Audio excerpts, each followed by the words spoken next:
¿Qué tal? Buenos días. Mi nombre es Daniel Zubich y en este espacio de estructura de costo vamos a estudiar los modelos y las técnicas de costeo. Vamos a repasar lo que es el concepto de producción. Decimos que el concepto de producción es el que se origina en el sector productivo, como consecuencia del desarrollo del proceso productivo y demás tareas que estén vinculadas al mismo. El total del costo de producción debe ser absorbido por todos los productos elaborados, y esta es una premisa importante para la determinación del criterio de costeo. El modelo de costeo es un conjunto de supuestos y relaciones básicas en el que se sustenta el método o técnica de costeo. Los dos modelos o criterios de costeo son el modelo de absorción y el modelo variable. El modelo de absorción, en este se deben calcular todos los costos engranados de la contabilidad. Es decir, todos los costos del área de producción, ya sean fijos y variables, deben ser absorbidos por el producto. No deben considerarse como costos del producto los costos de administración, comercialización. Estos no, solamente los relacionados al producto. Ahora, el costeo variable, este criterio de variable se fundamenta en dos aspectos que son relevantes. Primero, el análisis del comportamiento de los costos ante cambios en el volumen de la actividad, o sea, qué cantidad, qué volumen de producción o venta se produce, y también tenemos un enfoque contributivo marginal que veremos más adelante. Ahora, los métodos de costeo entendemos por este al conjunto de procedimientos específicos para la determinación de un costo. O sea, es el esquema del cálculo que debe seguirse para determinar el costo. Pueden ser por órdenes de producción, este se aplica generalmente en los procesos intermitentes, o bien pueden ser por procesos, es decir, por procesos en líneas.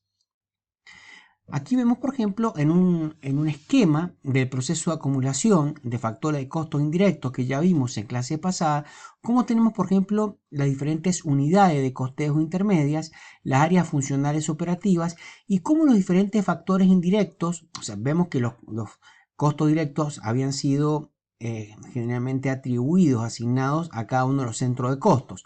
Tenemos diríamos, para la asignación de los factores de costos indirectos, el costo de los factores indirectos, habían costos que estaban directamente relacionados con centro de costos de producción. Estos factores indirectos van directamente a estos costos o estos centros de costo de producción.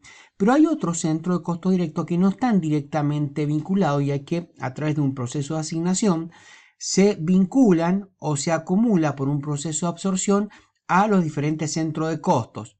Y luego estos centros de costos, por un proceso también de distribución y de asimilación y absorción, se distribuyen a cada uno de los centros de costos que va a determinar el costo de los productos A como el producto B.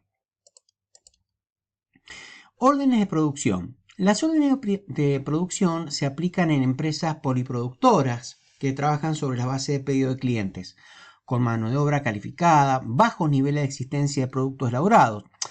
Es el ejemplo de los talleres metalúrgicos o mueblerías, en donde, por ejemplo, uno le pide un trabajo puntual, entonces esta orden está vinculada o relacionada a esa orden de producción. Puede ser la fabricación de un portón, de una mesa, de una alacena, etc. Ahora, los procesos y las órdenes de proceso son aquellos que generalmente se aplican en empresas que son monoproductoras o poliproductoras. Generalmente están altamente mecanizados, o sea, todos los procesos productivos están divididos en diferentes etapas, que estas etapas producen artículos de consumo masivo y bueno, forman grandes stocks de productos elaborados. Puede ser la fábrica de jabón, ingenios azucareros, bodegas, fábrica de fideos, molinos harineros. Bueno, diferentes industrias aplican procesos productivos y cada proceso, cada etapa viene a conformar un centro de costos. Bueno, es importante detallar y comentar algo acerca de la contabilidad de costos. Habiendo ya dicho todo esto y teniendo un esquema de alguna manera integrado, vamos a hablar algo de la contabilidad de costos. Tenemos que entender que en una contabilidad de costos se forma por una situación de patrimonial. Esta situación de este patrimonio está formado primeramente por el activo que representa todos los bienes que tiene la empresa, el pasivo que está representado por todas las deudas de la empresa, también el patrimonio neto, que podríamos decir que es la diferencia entre activo menos pasivo, me da igual al patrimonio neto. El activo está en el debe, por lo cual tienen un signo positivo. Todas las cuentas entran por el debe, ¿cierto? Cuando entran al sistema contable, y cuando salen del sistema por la venta o por lo que sea, van al haber. En cambio, el pasivo tiene su origen en el haber, ¿cierto? Cuando se originan en la contabilidad y cuando de alguna manera este pasivo va concluyéndose, bueno, las cuentas contables se debitan. Las cuentas del patrimonio neto, como vemos aquí, si esto es el debe y esto es el haber, tienen su origen en el haber de la contabilidad y está representada por el capital o el aporte de los socios, y también por el resultado, cuando generalmente es la diferencia de toda la actividad económica.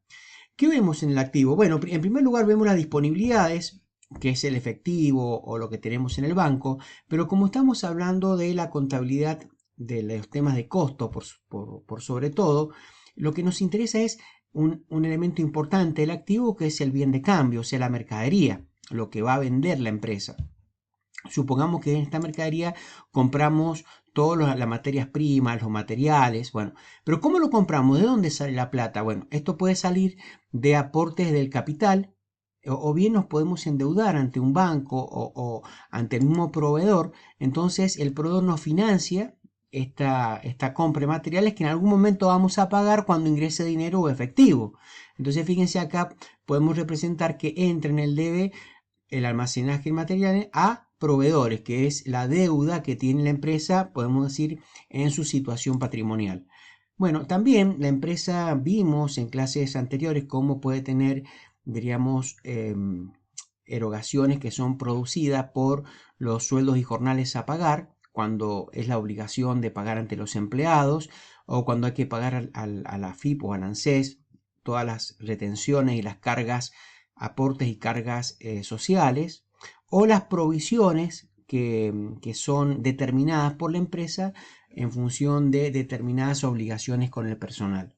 Bueno, aquí vemos, por ejemplo, que dentro de los bienes de cambio, también que pueden ser financiadas por el pasivo, por el aporte de capital, tenemos, por ejemplo, diferentes elementos que intervienen de acuerdo al proceso productivo. Por ejemplo, cuando los almacenes y materiales entran en un proceso para producir el producto A, bueno, van pasando, va a través de un proceso de secuenciación, van absorbiendo los diferentes procesos, los costos que son contabilizados en almacenes y materiales van a la línea A lo que correspondiere, y a la línea B lo que correspondiera a la B.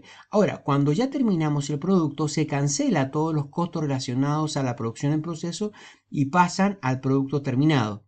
Pero es posible que en algún momento, en un stock, en una foto de lo que tiene la empresa en su momento, tengamos cosas en almacenes, o sea, tengamos bienes determinados en almacenes que tienen un costo implicado y que forman parte de nuestro patrimonio, nuestro activo, o existen algún tipo de mercadería que está siendo procesada o que está dentro de una línea de proceso, ya sea en el producto A o B, que también, si saco una foto, tiene un valor económico, aunque esté siendo en un proceso de elaboración. Y también tengo productos elaborados. Bueno, todos estos elementos forman parte de este rubro que es bienes de cambio. Tenemos también otros elementos del activo, como ser los bienes de uso, que está formada por las máquinas, los edificios. También existe otro elemento que son, por ejemplo, los rodados. Ahora, el resultado de la actividad económica viene a estar representado por las ventas, que es el fruto de ese acercamiento del producto a nuestro cliente, en donde, bueno, de acuerdo al precio multiplicado por la cantidad que se vende, tenemos estas ventas. El costo de venta, que está representado por lo que nos costó la mercadería. Fíjense que estas ventas menos el costo de venta nos va a dar la ganancia, ¿cierto? Y es otra parte importante, que se va a dar esta igualdad entre activo menos pasivo. Vamos a tener aquí esta actividad o esta diferencia representada en el estado de resultados. Tenemos otros elementos que forman parte del costo, como los gastos de comercialización, los gastos de administración y los gastos de financiación. Podemos decir entonces que de alguna manera esta situación de patrimonial está conformada por los activos que tienen mayor liquidez, o sea, aquellos activos que yo puedo vender rápidamente. A esto se le llama en contabilidad activo corriente. Sin embargo, como sé, por ejemplo, la mercadería o por ejemplo si yo saco la plata del banco o el mismo efectivo, todos estos elementos, el efectivo, el dinero que tengo en el banco, la mercadería se le llama activo corriente, pero aquellos activos, aquellos bienes que tiene la empresa que no los puedo vender tan rápidamente como por ejemplo una maquinaria o como por ejemplo, no sé, el mismo inmueble, se le llama activo no corriente. Decimos que el activo conforma parte de la inversión de la empresa, es en donde ponemos la empresa los inversionistas o en donde pone el dinero, diríamos, los dueños, los inversores. Bueno, esto es parte del activo. Ahora, ¿qué es lo que es el pasivo? Esto se clasifica de acuerdo al grado de mayor o menor exigibilidad. Por ejemplo, se le llama, digamos, tanto no exigible, o el pasivo no exigible o el patrimonio neto, que el patrimonio neto es el que está representado, como habíamos dicho, con el capital. También la reserva, que es lo que de alguna manera son esos resultados retenidos y que pueden ser usados para situaciones extraordinarias o para cumplir determinados proyectos. Bueno, este concepto se llama reserva, o sea, son resultados, ganancias que no han sido distribuidas. También tenemos, por ejemplo, los resultados, que es la ganancia de la empresa, de la gestión económica, ¿no? Bueno, todo esto forma parte del patrimonio neto de la empresa, del resultado final del ejercicio de la empresa. Bueno, y el pasivo exigible puede ser el pasivo corriente, diríamos, estos son deudas a corto plazo, y el pasivo no corriente, que son las deudas a largo plazo. Decimos que el pasivo y el patrimonio neto es quién financia a la empresa, o sea, de dónde se saca el dinero para poder comprar todo este activo. A esto se le llama justamente financiación de la empresa. Bien, esto es todo por hoy. Seguimos en un próximo video con la contabilidad de costo, generalmente en todo lo que es el costeo en el proceso productivo.